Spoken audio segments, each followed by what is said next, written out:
Father Alphons आज के जुबिलरियन,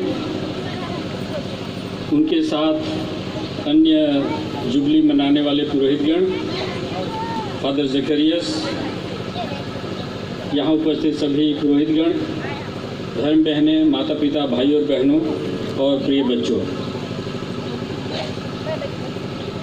हम लोग 2018 के पहले जब पुरोहित बोलते थे प्रभु आप लोगों के साथ हो, तो आप लोग जवाब देते थे और आपके साथ भी। अब उसको बदल दिया गया है। अब हम लोग कहते हैं और आपकी आत्मा के साथ। जब ये बदलाव लाया गया तो कई लोग ये सोचने लगे कि भाई ये क्यों बदलाव, क्योंकि और आपकी आत्मा के साथ ये थोड़ा उटपटांग सुनाई देता है और आपके साथ ये अच्छा सुनाई देता था, लेकिन आपकी आत्मा के साथ ये हम लोग इतने सहज नहीं थे ऐसा जवाब देने में। लेकिन अब हम आदी हो चुके हैं और हम कहते हैं और आपकी आत्मा के साथ। आखिर ये परिवर्तन क्यों आया, हम लोगों को समझना चाहिए। ये ब्रह्म कुमारी ईश्वरीय विश्वविद्यालय, उस संस्था से जुड़े लोगों को आप पूछेंगे आप कौन हैं, तो वो अपना परिचय देंगे, मैं एक आत्मा हूँ और इस आत्मा का नाम है विलियम। तो मैं अपना नाम बता रहा हूँ, मेरा नाम विलियम है। तो वो अपना परिचय ऐसे देते हैं, मैं एक आत्मा हूँ, और इसके बाद अपना नाम बताते हैं। दरअसल हमारी असली पहचान ये हमारा शरीर नहीं है। हालांकि दुनिया में पहचान बनाने के लिए इस शरीर का रंग रूप को ही असली माना जाता है, लेकिन ईश्वर के सामने हमारी असली पहचान ये शरीर नहीं है। हमारी असली पहचान हमारी आत्मा है। इसको हम और स्पष्ट कर सकते हैं, जिस दिन मैं मरूंगा और मेरी लाश यहाँ रखी रहेगी, तो आप लोग ये नहीं बोलेंगे देखो ये विलियम पड़ा हुआ है यहाँ, आप ये नहीं बोलेंगे। आप बोलेंगे विलियम की लाश है, ये विलियम है नहीं बोलेंगे, क्योंकि विलियम तो निकल गया वहाँ से। तो असली पहचान हमारी आत्मा है, हमारी आत्मा का है। और इसलिए हम कहते हैं, जब भी पुरोहित कहते हैं प्रभु आप लोगों के साथ हो, हम कहते हैं और आपकी आत्मा के साथ। प्रिय भाई और बहनों, आज के पहले पाठ में हम लोगों ने नबी जेरेमियस के ग्रंथ से सुना। जेरेमियस कहते हैं, ईश्वर की वाणी जेरेमियस को सुनाई पड़ी, ये कहते हुए कि मैंने तुमको माता के गर्भ में रचने से पहले ही जान लिया। तुम्हारी माँ के गर्भ में रचने से पहले ही मैंने तुम्हें निर्धारित किया। हमारी आत्मा न तो नर है न नारी है, नर न मादा। हमारी आत्मा सिर्फ आत्मा है, लेकिन इस आत्मा को एक रूप दिया ईश्वर ने हमारी माँ के गर्भ में, एक नर और नारी के रूप में, नर और मादा के रूप में।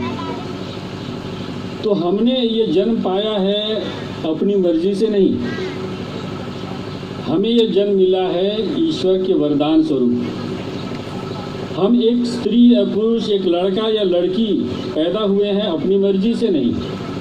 हम गोरे या काला पैदा हुए हैं अपनी मर्जी से नहीं।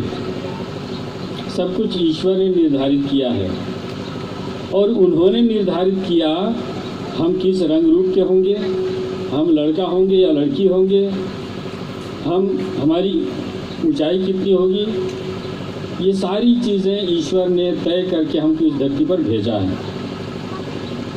जब उन्होंने ये सारी बातें तय कर दी हैं, हम लोगों को एक दूसरे के समकक्ष नहीं बनाया है। हर इंसान को उन्होंने अलग अलग रंग रूप दिया है, सिर्फ इसलिए कि हम प्रत्येक के लिए उन्होंने अलग अलग मकसद तय किए हैं, अलग अलग उद्देश्य तय किए हैं। हमारा जन्म इस धरती पर किसी खास मकसद के लिए हुआ है। कोई भी इस धरती पर बेकार नहीं जन्मा है। हर एक के जन्म का कुछ न कुछ उद्देश्य है ईश्वर की नज़र में, और जो व्यक्ति उस उद्देश्य को पहचान करके अपना जीवन उस अनुरूप ढालता है, ईश्वर की योजना को समझने का प्रयास करते हुए जीता है और उन योजनाओं के अनुसार जीता है, वही इंसान इस धरती पर सफल होता है।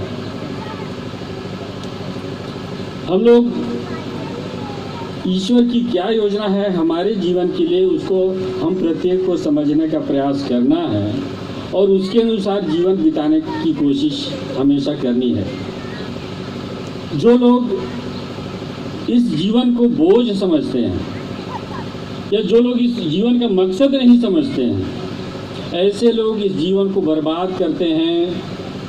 इस जीवन में, इस शरीर में नशीली चीज़ें भर भर करके, इस शरीर में अनावश्यक चीज़ें भर करके, क्योंकि वो इस शरीर के महत्व को नहीं समझते हैं। जिस ईश्वर ने इस शरीर की रचना की है, जो रंग रूप ईश्वर ने दिया है इस शरीर के रूप में, उसका महत्व हम नहीं समझते हैं और इसलिए कई लोग अपना जीवन बर्बाद करते हैं।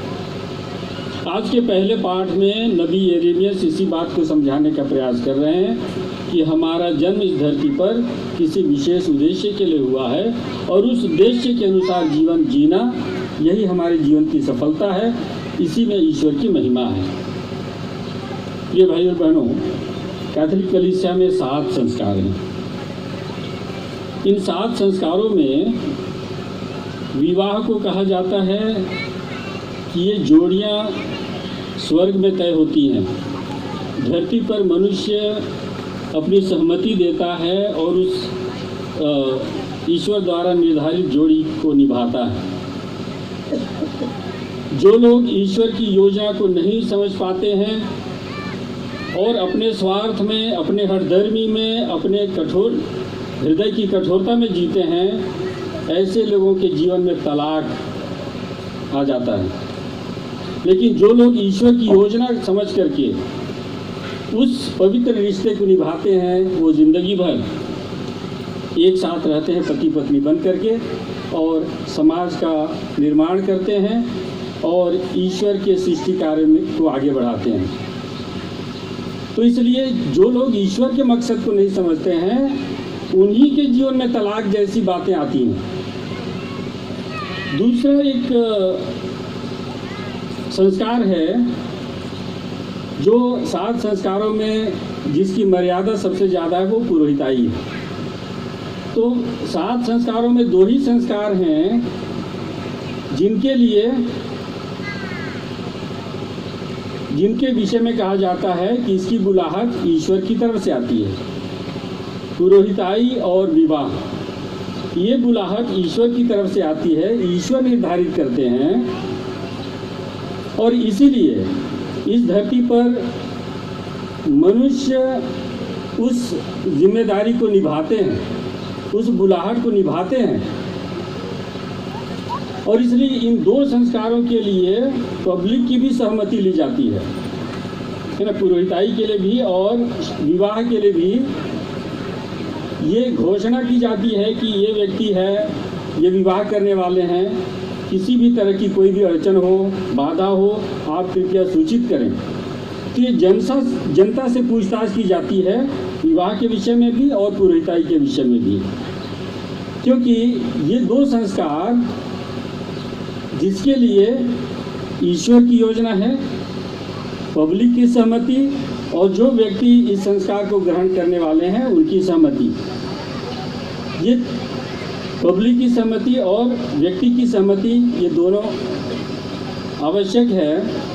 क्योंकि हम एक पुरोहित के रूप में या विवाहित व्यक्ति के रूप में सिर्फ अपने लिए नहीं जीते हैं, हम समाज के लिए जीते हैं। एक पुरोहित अपने लिए पुरोहित नहीं बनता है, वो समाज के लिए, कलीसिया के लिए पुरोहित बनता है। और इसलिए कलीसिया की भी जिम्मेदारी होती है इस पुरोहिताई में पुरोहित को का सहयोग देना। आज हम यहाँ पर 2 तस्वीरें देख रहे हैं, यहाँ वेदी के पीछे। एक तस्वीर है आज से 25 साल पहले की और दूसरी तस्वीर है आज की। ये दोनों के बीच का जो सफ़र है, ये 25 सालों का सफ़र, और दोनों में काफ़ी अंतर दिख रहा है। 25 साल पहले की उस तस्वीर में बहुत मासूमियत दिख रही है, भोलापन दिख रहा है। आज की जो तस्वीर में परिपक्वता दिखाई दे रही है। तो ये 25 साल का सफ़र फादर अल्फोंस का ये बहुत महत्वपूर्ण है, और इसलिए इस 25 साल के सफ़र को यादगार बनाने के लिए उन्होंने हम सबों को यहाँ पर आमंत्रित किया है कि हम 25 साल के इस सफ़र के साक्षी बने। और इन 25 सालों में ईश्वर ने फादर अल्फोंस पर जितने भी वरदान बरसाए हैं, सब कुछ के लिए ईश्वर को हम धन्यवाद दें मिल करके। साथ में अगर इन 25 सालों में किसी भी तरह के उतार चढ़ाव, घटी बढ़ी जो भी हुई है, उन सबको समतल करते हुए, पाटते हुए, उन सबको बराबर करते हुए आगे जो 26वां साल शुरू हो रहा है इनकी पुरोहिताई का, वो और सुखद हो और पवित्र हो और ईश्वरमय हो। इसलिए हम प्रार्थना करने यहाँ पर उपस्थित हुए हैं। प्रिय भाइयों और बहनों, आज के दूसरे पाठ में हम लोगों ने सुना इब्रानियों के नाम पत्र से। इब्रानियों के नाम पत्र अध्याय 5 में बहुत अच्छी बात कही गई है कि प्रत्येक याजक, प्रत्येक पुरोहित मनुष्यों के बीच में से चुना जाता है। प्रिय भाई और बहनों, जैसे हिंदू धर्म में है तो सिर्फ ब्राह्मण ही पुरोहित बन सकता है, वैसे ही इस्राएली समाज में भी था। पहले सिर्फ लेवी वंश के लोग ही पुरोहित हो सकते थे, लेकिन बाद में मेल्कीसेदेक के आने के बाद ये पुरोहिताई सबके लिए खोल दी गई। कोई भी पुरोहित बन सकता है। और जैसे मेल्कीसेदेक के बारे में कहा जाता है कि उसकी कोई वंशावली का कुछ पता नहीं है, किस वंश से आए हुए थे। इसका मतलब ये कि किसी भी वंश का, किसी भी जाति का व्यक्ति एक पुरोहित बन सकता है। पुरोहिताई हमारी कलीसिया में बहुत ही मर्यादित स्थान रखता है, बहुत ही सम्मानीय स्थान रखता है, क्योंकि एक पुरोहित का जीवन स्वयं के लिए नहीं, वो कलीसिया के लिए, लोगों की भलाई के लिए होता है। कोई पुरोहित सिर्फ अपने लिए नहीं जीता है।